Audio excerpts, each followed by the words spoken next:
perquè hem sortit a defensar els nostres drets laborals i també dignificar els serveis públics. Des de Sanitat ens hem trobat que els mitjans de comunicació manats per vés a saber quin poder fàctic han decidit donar visibilitat només a algun col·lectiu.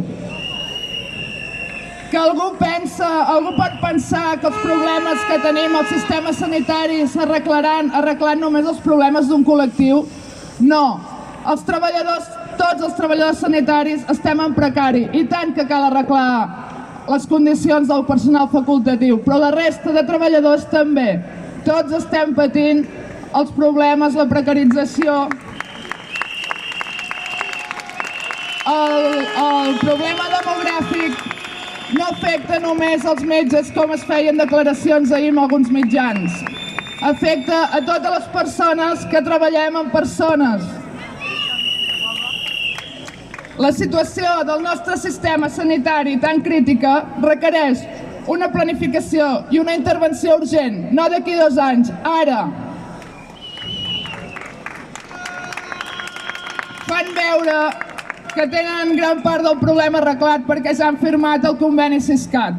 Doncs aquest conveni no ens val, no ens enganyen. És un conveni insuficient i desigual.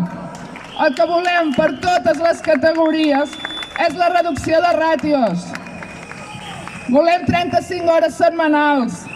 Volem poder-nos jubilar als 60 com els toreros i la policia. I volem l'equiparació dels convenis de tots els treballadors de la sanitat pública perquè tots estem atenent a la mateixa població i fent la mateixa feina.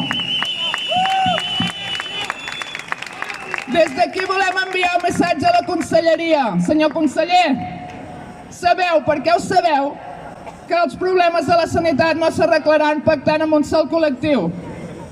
Si preteneu tancar aquest conflicte d'aquesta manera, ens tindreu al carrer, de cara, mobilitzats i fent les vagues que facin falta. Això no s'atura aquí. Vosaltres sabreu el que feu. O treballeu per